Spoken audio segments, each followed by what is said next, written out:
Assalamualaikum warahmatullahi wabarakatuh. Oke, kawan-kawan semuanya grade 3, berjumpa lagi dengan Mister. Sudah lama, hampir 1 bulan kita nggak berjumpa, nggak belajar di kelas kalian.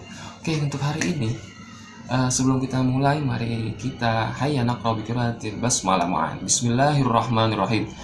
Oke, kawan-kawan grade 3 semuanya, hari ini kita akan belajar tentang yang berkaitan dengan apa?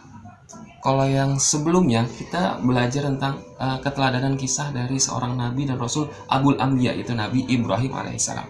Nah, hari ini kita akan belajar mengenai keteladanan dari kisahnya Nabi Allah Ismail. Oke, Nabi Ismail alaihissalam merupakan salah satu anak dari Nabi Ibrahim. Ya, ibunya bernama Siti Hajar. Suatu ketika Nabi Ismail pernah pada saat kecil waktu itu pernah diajak oleh Nabi Ibrahim oleh ayahnya untuk mengunjungi satu tempat di mana tempat itu amat sangat gersang. Disitulah pada saat itu sudah di satu tempat Nabi Ismail kecil dan ibunya Siti Hajar ditinggalkan oleh ayah hendaknya itu Nabi Ibrahim. Untuk apa? Untuk melaksanakan tugas yang diperintahkan dari Allah Subhanahu wa taala. Hingga akhirnya apa? Hingga akhirnya Siti Hajar berkata, "Wahai Nabi Allah Ibrahim, kalau emang ini tugas dan perintah dari Allah, laksanakan. Kami ridho, ikhlas untuk tinggal di sini, untuk kau tinggalkan di sini." Hingga akhirnya dengan rasa kasih sayangnya dan penuh dengan tanggung jawab atas perintah dari Allah SWT, hingga akhirnya Nabi Ibrahim meninggalkan Ismail kecil dan Siti Hajar.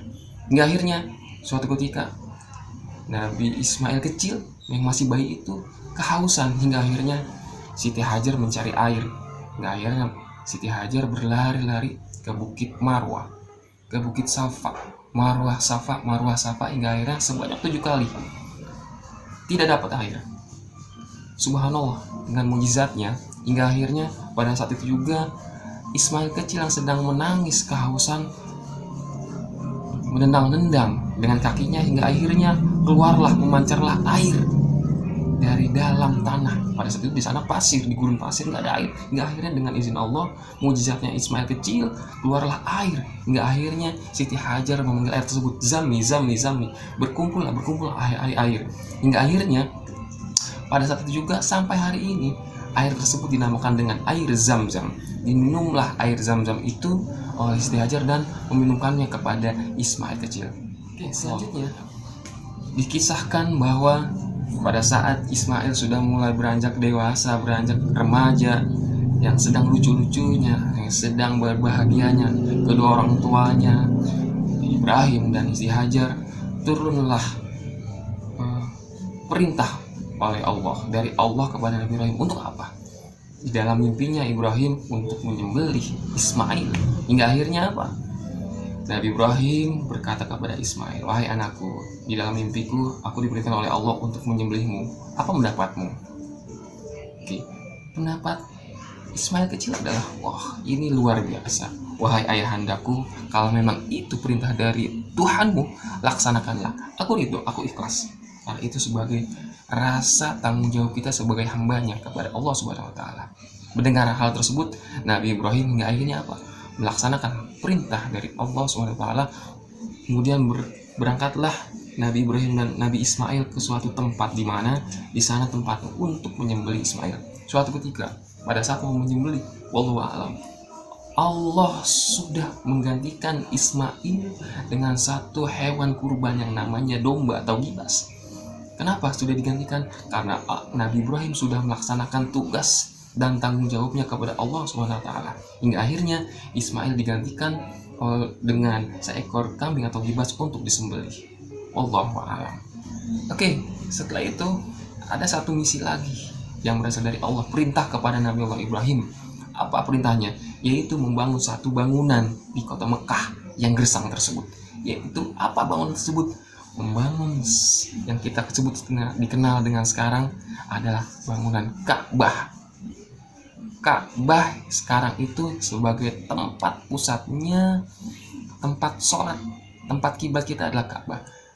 Pada saat Nabi Ibrahim dan Nabi Ismail membangun Ka'bah, ya, dari batu-batuan ditumpuk satu demi satu, ditata dengan rapi. Nabi Ismail membantu Nabi Ibrahim. Nabi Ibrahim pada saat menumpuk batu, Nabi Ibrahim kakinya menepak pada satu batu. Naik turunlah, pada saat mau naik, dengan izin Allah batu tersebut naik. Pada saat Nabi Allah Ibrahim mau turun, dengan izin Allah batu tersebut turun. Hingga akhirnya pada saat selesai membangun satu bangunan atau Ka'bah tersebut, pada satu batu tersebut yang menjadi pijakan kaki Nabi Ibrahim, itu terdapat telapakan Nabi Ibrahim, kaki Nabi Ibrahim, yang kita sebut sebagai sekarang adalah apa namanya, ada yang tahu nggak? Ya, makam Ibrahim. Makam ini bukan kuburan Ibrahim, bukan. Makam Ibrahim adalah telapak bekas telapak Nabi Ibrahim pada saat membangun bangunan Ka'bah. Ya, itulah telapaknya Nabi Ibrahim. Nah, dan juga di sana kalau sekarang itu di samping, di sisi sebelah kanannya itu ada Hijr Ismail. Ada satu tempat yang namanya Hijr Ismail. Teman-teman grade 3 semuanya, apa sih yang dapat kita ambil hikmahnya dari kisah Nabi Allah Ismail dan Nabi Allah Ibrahim? Pertama, Nabi Allah Ibrahim melaksanakan tugas tanggung jawabnya sebagai seorang ayah dan sebagai seorang Nabi dan Rasul.